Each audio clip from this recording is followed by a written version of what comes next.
جلباب الحیای انواچی کسی که پرده حیا را از روش پرتافته است او غیبت ندارد. در روایت دیگر اومده است که از پیغمبر خدا اگر چند اسنادش در ضعف هست اینه که در فضایل اعمال گفتش میشه اگر چند حکم هم ثابت نشه با او که حضرت صلی الله علیه و سلم گفت که انا سه طایفه مردم غیبتش رخصت است. الامام جائر و المجتهد جاهل، یکیش امامی جور ظلم کننده، دویمش مجتهد جاهل، یعنی که شخصی که دعوای اجتهاد میکنه در صورتی که سواد نداره با اما فتوای نادرستش میتونه که مردم گمراه کنه. سبب هم گپورای کس رو شنیدم که غیبت رواست و از این درگذشتی چهارم خطاست. یکی پادشاهی ملامت پسند کزو بر دل خلق بینی گزند.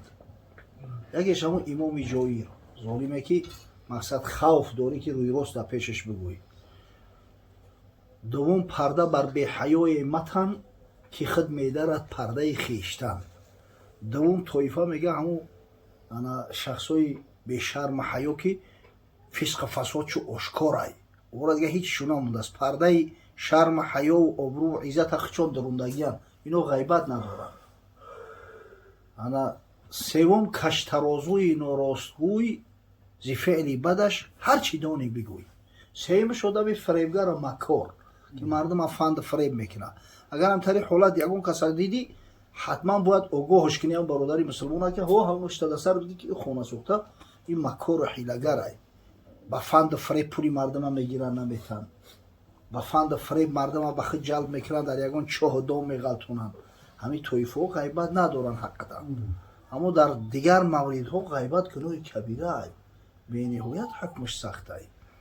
حتی همین فقیه ابیلیسی سمرقندی در تنبیه الغافلین یک روایت میاره اگه حضرت حدیث ها را از خودش روایت بکنه میبره ایتاب از یکون حدیث نمیگیره. همین خودش ای استادش سر میکنه حدثنی فلان و حدثنی فلان گفتم تا میبره. میگه در زمان رسول الله صلی الله علیه و سلم در مدینه منوره دو زن میگه همین خیلی شکمشون درد میکنه که بسیار حالشون بد میشه. بعد میگه نزد پیغمبر خدا صلی الله علیه و سلم میورن شو که همیون نمیدونیم اخی ایلوجی او رو نمیفهمیم به حد حالشون بد شدنگی. حضرت گفت که در نزد هر کدومش یک طبق چوبی مجبور قی کنن این شو. او گفتن یا روزدار علی چی نخوردی ها او مجبور شو قی کنه. همین وقتی قی میکنن لفکه همین گوشتی خام خون هم تری ای دهنشو میبره هر کدومش یک طبق پر میکنه. با حضرت صلی الله علیه و سلم به خاطر تنبیه میگه که ایو از چیزی که خداوند حلال گردانده است روزه نافله گرفتن با چیزی که خداوند حرام گردانده است یعنی غیبت روزشون فاسد کردن. این همین روز تو بگر شیشتگی دتا غیبتی مردم هم میکردن. غیبت بسیار خوش باز بینه یخی حرامه درست نیست. متاسفانه دیگه عادت کردیم غیبتش نشود صفاتش شوا میگیم غیبت کردن میگیریم. در صحیح امام مسلم اومده است روایت حضرت ابو هریره میگه رسول گرامی صلی الله علیه و سلم گفت اتدرون ما الغیبه شما میدونید که همین غیبت چی است؟ اصحاب بزرگوار حضرت صلی الله علیه و سلم اقلکی نمیکردن. همین عادتا در همین حالتو میگفتن که الله و رسوله اعلم خدا و پیغمبر داناتره. در متن حدیث اگر چندی اومده باشه همین خاموشیشو معناش هم یخی.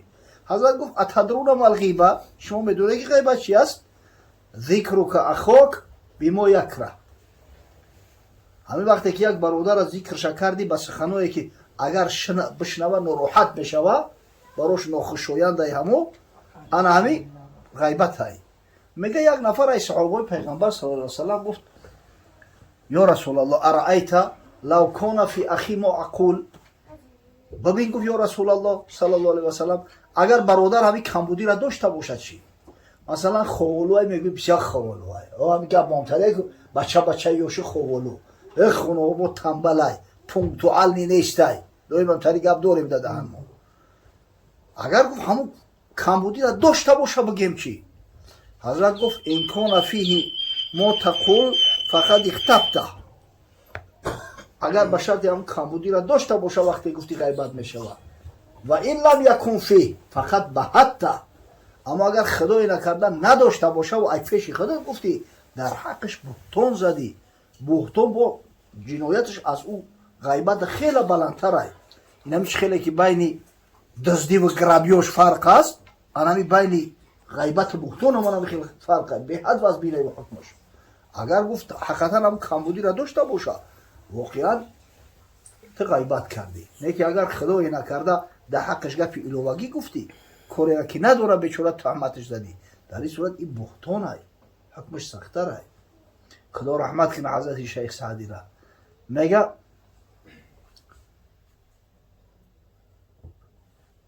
طریقت شناسان صادق نفس به خلوت نشستن چنده به هم، طریقت شناسان ثابت قدم به خلوت نشستن چنده به هم. یک روز در یک حلقه یک چند صوفی و عارف و درویش جمع اومدگی اشتگیان، یکی از آن میان غیبت آغاز کرد، در ذکری بیچاره باز کرد، همین یک تشتوقت نکرد به غیبت یک کسی دیگر را سر کرد. اودا میره که در همونجا شرکت نداره. یکی گفت تشیاری شوریده رنگ تو هرگز غذا کرده ای در فرنگ؟ یا درویش دیگه پرسیدش. حضرت گفت در امر سر در همین فرنگ با کافی ها یکون بر جنگ کردگی؟ بگفت از پس چهار دیواری خیش همه امر ننهاده ام پای پیش. گفت من همین خونه خودم ای شهر خودم در امر سرم بیرون رفتگی نیستم، ایدی جو جنگ میکنم. چنین گفت درویش صادق نفس ندیدم چنین بخت برگشته کس، که دشمن زی پیکارش ایمین نشست مسلمان زی زخمی زبانش نرست. ایته دا گفت خری ابله ندیدم، گفت یگان دشمن ایته یگان زیان و ضرر نمیبینه، فقط مسلمان های بیچاره ای جوری زبانی تو ارومی نداره. به حضرت نصیحت میکنه، میگه رفیقی که غایب شده نیکنام دو چیز است از او بر رفیقان حرام. اگر رفیقی که در بیتون نیسته دو چیزش برای شما را حرام است، یکی آن که مالش به باطل خورند، دوم آن که نامش به غیبت برند. یکم مالش زینهار و زینهار حق نداری که به باطل بخری و ایخت کنی، حقی برادری مسلمان خوردن حرام است. دوم وقتی که نامش به غیبت ببری. و میگه حرام کس برد ذکری مردم و اور، تا امنی خود از وی طمع مدار. همه کسی که همین مردم از نامش به بدی دوی میگیره هیچ وقت خیال نکن که ترا آرامت بمونه، که اندر قفای تو گوید همان، که پیشی تو گفت از پسی دیگران. اما متاسفانه در یک جامعه زندگی میکنیم که بعضی سخنی هست که این غیبت گفته نمیشه، واقعا این نهی از منکر است، به خاطر اینکه دیگر رو تعلیم بگیرن. آدمی که همین فسق فسادش آشکار است، برای اینکه مردم در دامش نغلطن باید بگو. آدمی که حیله‌گر و مکار است، امکان داره که زیان و ضررش به مسلمان‌ها برسه، مسئله مال مؤمن مسئله خون مؤمن است، حتما باید بگوی. یک دامله برادر داشتیم خدا رحمتش کنه، همین یک برادری هم تری حیله‌گری مکاری دروغگو داشت و کسی میگفت که هم دیدیم من برادر تا دیدیم و میگفت هشته در سر دیگه که خولت نسوزونم ایمان میخواه نصیحت او برای فیرش همه دونیست ده به خدا قسم. این غیبت نیست، این آگاه ساختن است، این از منکرات باز داشتن است. بعضی را میگن غیبت چی داره آخی؟ غیبت کسی را میگن یا ننگ داره، یا ناموس داره، یک عدل داره، یک انصاف داره، جوانمردی داره. آخی کسی که هیچی نداشته باشه روی راست اسلام خار کنه او چی غیبت داره؟ او غیبت نداره، خودش جلباب حیا را علاکه از سرش گرفته است دور کرده. سبحان الله. میگه مرا در نظامیه ادرار بود، شب و روز تلقین تکرار بود. در مدرسه نظامیه میخواندم، میگه کارم همی شب و روز درس آموختم، از بس که ادرار داشتم. میگه استیپندیاش بدودین حضرت. همین خدا رحمت کنه نظام الملک وزیر باری اول در تاریخ انسانیت استیپندیا نزد کرد برای طلبه‌های اعلاخوان، برای طلبه‌هایی که درس خوب میخونن و برای که فقط تعلیم بگیرن، احتیاج نداشته باشند از حساب بیت المال هم یک فوندی مخصوص کرده بود استیپندیا امیره ادرار میگن. اگه مادام که میگه احتیاج که نداشتم دیگه همین شب و روز فقط تکرار میکردم کار نمیکردم. همین طالب علم در چی مشکلی وقتی که مبلغی نیوه که خوندنش دوام بده. ولی همین خدا رحمت کنه همین داملای کیستان خود و همین داخونده ها در بخارا میخوندن برای چی دور و دراز میخوندن به خاطر آنکه پره از سال خوندن نمیتونستن. نیم سالی همین وقتی این همین زمستان خنکی را میخوندن نیم سالی دیگه بیچاره کار میکردن که برای سالی آینده را سون بشوه برای هم تعلیم چیزی را که 10 سال گرفته میشه در 2 سال میگرفتن بیچاره. همین خاطر تعلیمشو مشکل بود. بعد میگه یک رفیق کم کم حسد میبرد. مر استاد را گفتم ای پرخیرت فلان یار بر من حسد میبرد. بعد پیش استاد شکایت کردم که همون رفیقم حسد میبره با من ادرار دارم مقصد او نداره. انا شنیدین سخن نامبرداری مقصد وقتی که استاد شنید میگه انا بسیار غضبناک شد گیزله شد. من میگه که انا با من مراجعت کرد که انا تو گمان کرده که غیبت ای حسد سبکتر ای. شنیدین سخن پیشوای ادب با تندی برآشفت و گفت ای عجب حسودی پسندت نیامد ز دوست کی معلوم کردت که غیبت نکوست. او حسدی دوست رفیق تا برداشت نکردی اومدی در پیش من گفتستی تو کی گفت که ای حسد غیبت خوبتر ای. هر دش یک خو کلو کل دوداری کوری گرو راه دوزخ گرفت از پس از خسی تو با راه دیگر با وی رسی. او ایروی خسی و ایروی به عقلش اگر راه دوزخ گرفته باشه تو با یه راه دیگر ای نزدیکتر با او کروچینی تشتر ایو در دوزخ میرسی که از راه دیگر تو بر وی رسی ای راه غیبت. آدمای خوبه سعی کردن در کار که غیبتشو نکنیم نباشم بهتر از گپ نزنید در حقشو. اگر گپ هم زدی سعی کن که یگان صفت شب بگویی یگان گپ خوب خیر شب بگویی. حقیقتا همین دوستای خدا و بزرگای خدا عادتشو همین بود. در نزد سفیان ثوری گفتن که همین امام اعظم ابو حنیفه رحمه الله هیچ وقت گپ یگان کس نمیگه غیبت یگان کس نمیکنه با یک کس کار نداره. گفت که ابو حنیفه داناتر از این است که حاصل عمل شد یگان کسی دیگه هدیه کنه تقدیم کنه. وقتی یک کس غیبت کردی فرد روز قیامت مردک دعوا میکنه کو ای طاعت عبادتت میزنه میگیره ای حسناتت میگیره هیچ جای شک نداره. ابو حنیفه گفت خیلی داناتر از این است که حاصل زحمات و عبادات شده یک کسی دیگه هدیه کنه پروستاتا نمیکنه. امام حسن بصری را گفتن که یک آدم در یک مجلس را غیبتت کرد. این حضرت بازار رفت یک سبد میوه خرید با هم خونه هم مردک فرستاد یک خچه دیگه شنویست برادر هزار رحمت من شنیدم که تو دینه برای ما را حسنات هدیه کرده اگه همین قضا رو میرسه همین هدیه را در همین دنیا بگی که او حسنات اگه من فرد روز قیامت با تو بر نمیگردم. اون برای آدمی به عقل همین کفایه های اخی خودش میفهمم. بس حلال باشه میگه پدر مادرم غیبت میکنم که من این حسنی بستی برکلا دیدی کی خوبی میگم پدر مادرم دوباره آخه دیگه چه اگر کنم من پدر مادرم غیبت کنم میکنم دیگه ماشاءالله. حدیث امام بخاری از حضرت ابو هریره روایت میکنه میگه رسول خدا صلی الله علیه و سلم گفت من کانت عنده مظلمه لاخیه فلیتحلله منها. کسی اگر حق برادر در ذمه‌اش باشه در همین دنیا حلالش کنه در همین دنیا رستشوچ بگیره مالش خورده بر بگردونه غیبتش کرده برای پیشش بخیری طلب کنه که ببخشش. اگر یگان جور ظلمش کرده باشه پیشش برای یا عذر بخواه یا بیشتر همون شپلوق زده باشه او را شپلوق بزنه رستشوت کنه. فانه لیس ثم دینار ولا درهم زیرا که فرد روز قیامت دیگه دینار و درهم نیست که رستشوت کنی. من قبل ان یؤخذ لاخیه من حسناته در اونجا وقتی که برادر دعوا کرد ای حسناتت میگیرن میتنش. فان لم یکن له حسنات اخذ من سیئات اخیه فطرحت علیه. اگر به شرطی که حسنات تمام شوه یا بالفرض یگان آدم فاسقی هست که حسنات هم نداره گناههای آن برادری را که غیبتش کردی تهمتش کردی حقش خوردی مینوس میکنن در بالای تو بار میکنن. هیچ جوی شک نداره. و این حدیثی صحیح صریح از جانب پیغمبر.